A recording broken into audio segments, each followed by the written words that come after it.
Olá pessoal, tudo bem? Bem-vindos a mais um vídeo pequeno, objetivo, para explicar aí o conteúdo do nosso próximo encontro online, né? Eu antecipei, gente, a matéria narrativa forense ou narração forense para que vocês possam se preparar para um trabalho aí que vou propor no nosso encontro online. Para essa aula, você vai precisar resgatar conhecimentos que vocês já adquiriram aí no primeiro período sobre os tipos de texto, né?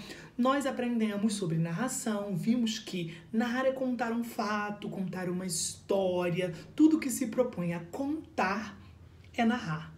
E aí o que vem a ser a narrativa forense, que não foge muito disso. Na verdade, a narrativa forense, pessoal, é uma exposição de fatos reais que envolve aí uma situação de conflito. Então, quando você precisar expor um fato real, um fato concreto, que envolva um determinado conflito, você está narrando, né?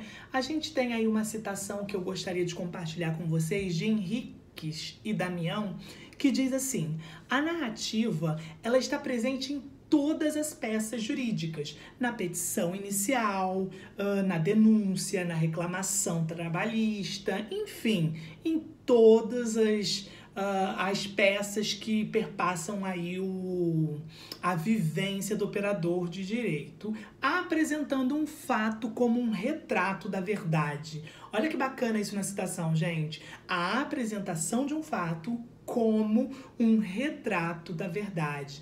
Então, quando eu estiver preparando alguma peça jurídica que necessite de uma narração, de uma narrativa dos fatos, eu preciso ter em mente que eu preciso retratar aquele fato como uma representação aí da realidade. E aí, esta citação ainda traz um item muito importante, né? Defensores e promotores, eles selecionam os elementos que melhor justificam a sua tese. Claro que quando nós preparamos aí uma peça jurídica, nós temos um posicionamento. Nós estaremos defendendo um lado da história.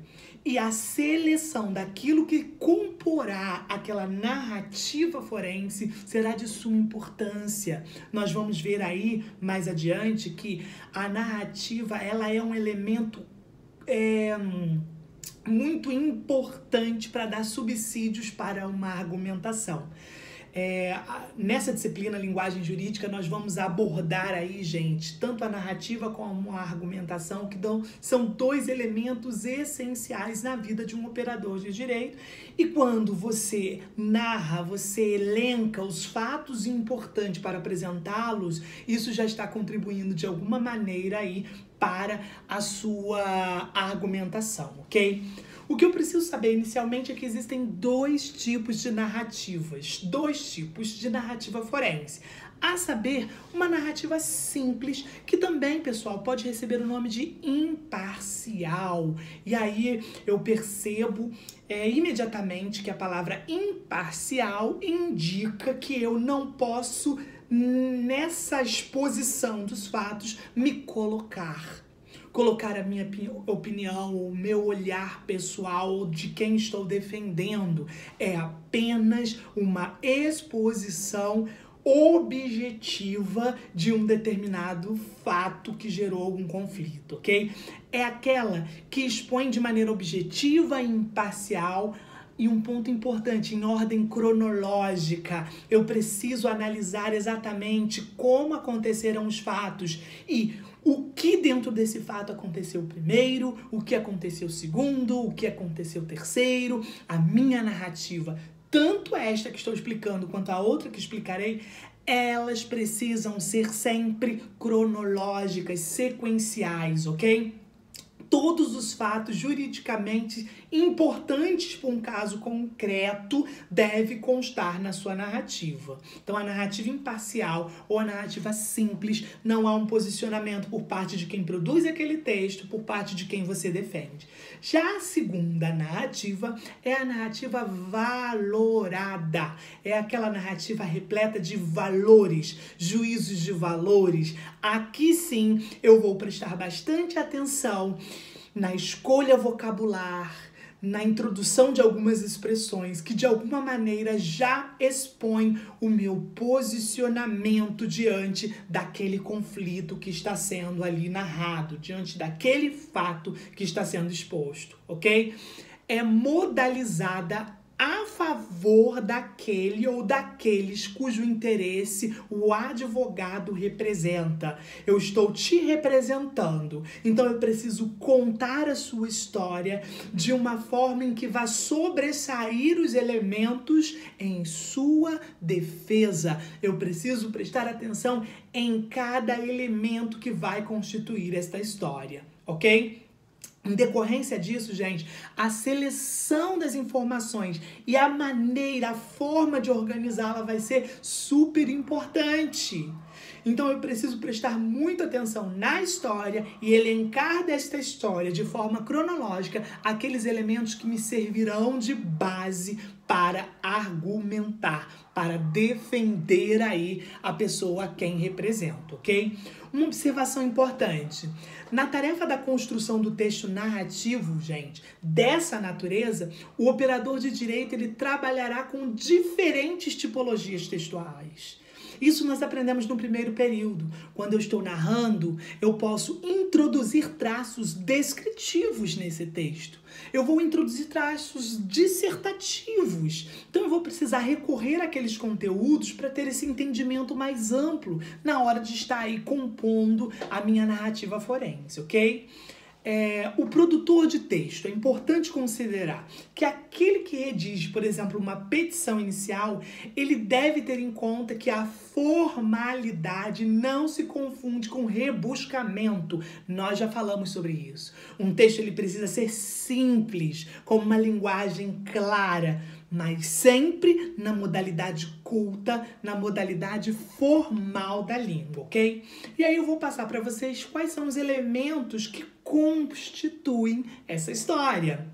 Nós aprendemos no primeiro período que um dos elementos da narrativa é o enredo, é aquilo que se deseja contar, é o centro da história. Aqui, pessoal, nós não vamos chamar este elemento de enredo. Aqui ele passa a receber o nome de centralidade. Uma narrativa forense, ela tem uma centralidade, ela tem uma essência do fato, é o cerne da questão, ok? Assim como aprendemos no primeiro período, também há personagens, os envolvidos nesse conflito, os envolvidos nessa história. Mas nós vamos chamar esses personagens, diferente do que já aprendemos, protagonista, antagonista ou secundário, nós vamos chamá-los de ativo ou passivo. O que vem a ser um personagem ativo é aquele que gera a situação de conflito que está sendo ali exposta. E o agente passivo é aquele que se sente lesado. Então, quem você representa? Você vai defender aquele que gerou a situação do conflito? Então você vai defender um personagem que recebe o nome de agente ativo. Ou você vai defender aquele que sofreu as consequências de uma determinada ação? Então você vai estar defendendo um personagem que recebe o nome de agente passivo. Sobre a caracterização da sua história, né? Da sua narrativa forense, a caracterização dos personagens, elas podem ser social, moral, física, religiosa, psicológica, profissional. Claro que é aquilo que vai contribuir para aquele quem você está defendendo. Que elementos contribuem para essa defesa? Quer ver um exemplo? Caracterização familiar. Seria dizer se ele é um bom pai, se ele é um bom filho, é uma boa mãe, né? E eu digo uma caracterização social, que talvez seja útil para mim aí num determinado processo. Eu vou dizer que ele é um bom vizinho, que ele tem caráter, que ele é honesto, comprador em várias lojas e cumpridor dos seus deveres com essas lojas. Ainda pode ser de cunho profissional, ele é um bom médico, ele é um bom professor, ele é um bom vendedor. Então, veja que quando eu vou caracterizar esses personagens, esses agentes, passivo ou ativo, eu preciso elencar essas caracterizações aí. Claro que aquilo que for útil para contribuir que eu ganhe a causa, ok, pessoal? A gente tem um outro elemento que é um elemento chamado educação. Ué, William, mas eu não aprendi isso lá no primeiro período, porque na narrativa comum a gente não vê a educação. Aqui sim você deverá levar em consideração a educação, se ela é quantitativa ou se ela é qualitativa. Quantitativa é o grau de escolaridade que esta pessoa possui. Então você precisa colocar nos seus documentos, né? Nas suas peças, qual é a caracterização quantitativa de educação? Ele possui o ensino fundamental, incompleto, ele possui o ensino superior e também a educação qualitativa, que é o grau de compatibilidade da educação recebida desde o núcleo familiar, gente. É a forma que o indivíduo utiliza em sua formação cultural no exercício de suas atividades. A gente precisa entender que existe uma educação formal, que é a escolarização, ensino fundamental, ensino médio, ensino superior. E existe uma formação, uma educação informal, que é todo o legado cultural, é toda a cultura, o conhecimento que nós adquirimos no âmbito das nossas relações sociais, ok? E aí, a gente tem um quinto elemento, depois da educação, que é a representatividade social. Qual é a representatividade social desse agente que você representa? É a relação que esse personagem tem com o contexto social. O que ele representa socialmente? William é um professor e ele é conhecido em determinadas instituições. Como ele se relaciona com essas instituições? Você vai me representar socialmente. Lembrando sempre que nunca é encher linguiça, é sempre elencar aqueles elementos que são importantes para minha defesa. Ainda temos o espaço da narrativa, que pode ser físico, onde aquele conflito ocorreu, e o social, que é a relação que se estabelece entre o espaço físico e o conflito entre as personagens, né? Aquela área é uma área de risco, é uma área de marginalidade. Eu tô dando um exemplo de que caracterizar aquele espaço físico de forma social também pode ser um elemento contributivo para você.